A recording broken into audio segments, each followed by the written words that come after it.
Teachers, Ben Jennings here, and we're studying Genesis session number 6, and it covers Genesis chapter 30, verses 25 down through verses 43. Genesis 30:25, all the way down through 43.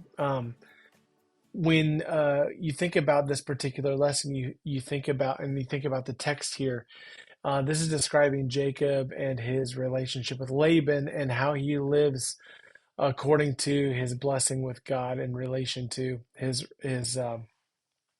relationship with Laban and what he has happening. And this is lesson number 6 in our study in Genesis. I wrote this objective statement, and I really tried to connect with what was already given to us in the study guide. God is faithful to bless his people. Here's the objective statement I wrote. We can live according to the blessing of God like Jacob when we live according to these three realities. And they have to do with our past, our present, and our future. Here we see first in the past that God has kept his promises. You see that in verses 25 to 30. It came to pass when Rachel had borne Joseph that Jacob said unto Laban, Send me away that I may go unto my own place and to my country. Give me now my wives and my children, for whom I have served thee, and let me go, for thou knowest my service which I have done thee.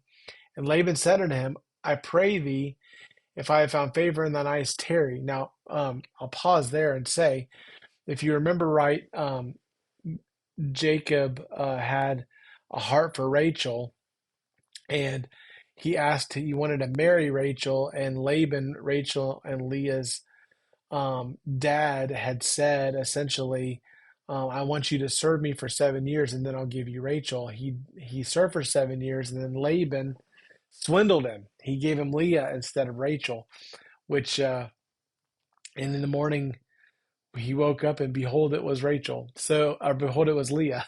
Sorry. And so he had to work 7 more years, and then he was given Rachel. And so you see that he's finally married. He's got both of these wives, and by the way, that's not prescriptive; it's descriptive. He's not saying that people should have two wives. It's just saying that that's what happened here. And so he comes to Laban and says, "Let me go. It's time for me to go. I want to go back to my land. I want to take my wives and my kids now, and I want to go back." So Laban says, "Wait. I want you to wait." Verse 27: For I have learned by experience that the Lord hath blessed me for thy sake. He's saying, God's with you. I have blessed you, even though you've taken advantage of him. But I've been blessed because of you. God's made it aware to me it's because of you that I've been blessed. This is kind of interesting because that's part of the promise that God had made the last time we talked to Jacob. I will bless them that bless thee and curse them that curse thee, and in you all the nations of the earth will be blessed. That was made to Abraham, again to Isaac, and now it's been repeated to Jacob when he was at Bethel. And so this is kind of what happened. Verse 28, and he said, this is now Jacob saying back, appoint me thy wages and I will give it. Okay, if you want me to stay, tell me how much you're going to pay. And he said unto him, thou knowest how I have served thee. Or sorry, that's Laban saying, I got that wrong. Laban saying, tell me what's your price for staying, essentially. I'll give you the price that you want if you stay. So this is the payment plan that Jacob came up with. He said unto him, thou knowest how I have served thee, and how thy cattle was with me, for it was little while thou hast became before I came. You didn't have much. You had a little bit before I came, and it is now increased unto a multitude. You are rich now because of me, and the Lord hath blessed thee since my coming. And now when shall I provide for my own house also? You're rich because of me. I'm not rich because of me, so let me figure this out. So he's essentially saying, in the past, God has blessed you and God has blessed me. He's given me a family, and God has kept his promises to me. He's done what he said he would do, and I believe he's gonna continue to do that, and that's why he leads to now present. God is honored by integrity. You see integrity here because of the way he sets this up. Verse 31, and he said, what shall I give thee? And Jacob said, thou shalt not give me anything. If thou wilt do this thing for me, I will again feed and keep thy flock. He says, you don't have to pay me anything extra. Here's the way. Verse 32, I will pass through all thy flock today, removing from thence all the speckled and spotted cattle, and all the brown cattle among the sheep, and the spotted and speckled among the goats, and of such shall be my hire. He says, basically, I'm going to take the less desirable of the flock. That'll be what gives that. That'll be what I take. I'm not. Verse 33. So shall my righteousness answer for me in time to come. There's his integrity. When it shall come for my hire before thy face, every one that is not speckled and spotted among the goats, and brown among the sheep, that shall be counted stolen with me. And Laban said, I would it might be according to thy word. What does he mean in verse 33 there? In the future, when you come to check on my wages, my honesty will testify for me. If I have any female goats that are not speckled or spotted, or any lambs that are not black, they will be considered stolen. So he's essentially saying you can know they're mine because they're the speckled ones. I've taken all the speckled ones, and any ones that are born, I'll take the speckled ones. I won't take the desirable ones. I'll take that one. And then you can know that those are the ones that are mine because it's very apparent. This is a process that is imbued with integrity.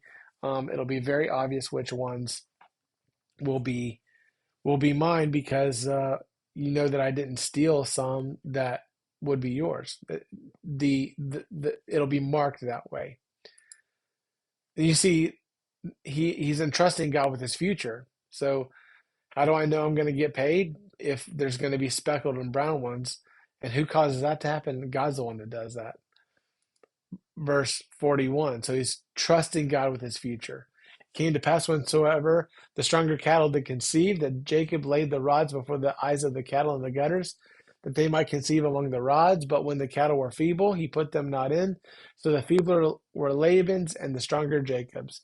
And the man increased exceedingly, and had much cattle, and maidservants, and menservants, and camels, and asses. This is God honoring Jacob, blessing Jacob, God responding to what happened. And it says that God blessed Jacob, and he was trusting God to do that. Out of our study, it says placing sticks and rods, the word there, placing that in front of the animals during mating season was probably a folk custom in that region. God, not a superstition, ultimately increased Jacob's flock. We believe that, and I think Jacob believed that. And Laban had tried to trick Jacob, but God intervened. He made Jacob a wealthy man, but he did it, and he used Laban to do that. But that wasn't bad. That was good for Laban because Laban had already been made wealthy by being connected to Jacob. Jacob here is believing God's promises, and he's acting according to God's promises. God had blessed him in the past. He had blessed Laban in the past. So he set up a process in the present that would honor God with integrity and would keep them right with integrity. And then God blessed him in the future, and that's how he lived out what he believed. And so what does this mean for us? I think that God honors his promises, and we can live according to the promises of God given to us in his word. When we are obedient to it, and we are people of integrity, we what we're doing at some level is trusting that God in the future will have he will take care of us, and that's an important thing. I hope this helped you as you think through the lesson, and I hope that it it'll be something that connects with your people. Have a great day.